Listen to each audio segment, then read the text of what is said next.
আসসালামু আলাইকুম ওয়া রাহমাতুল্লাহ। আমি ডাক্তার মোহাম্মদ সেলিম রেজা।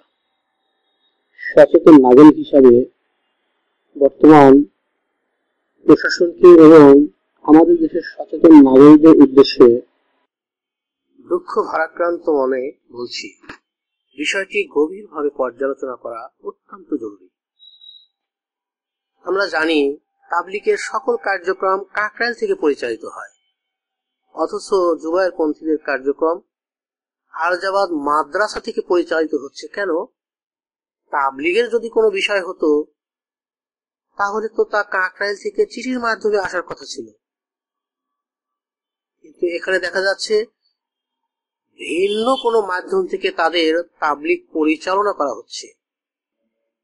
তাদের মুরব্বীদের তাবলিগের কর্মী হিসাবে ব্যবহার করে বাইরের কিছু ভাড়াটিয়া নেতৃত্ব দিচ্ছে, যা উভয় পক্ষেরই বড় ধরনের ক্ষতির, সংঘর্ষের উস্কানি তৈরি করছে। অনেক রক্ত তারা দেখেছে, অনেক লাশ দেখেছে, আর কত রক্ত চাই, আর কত লাশ চাই।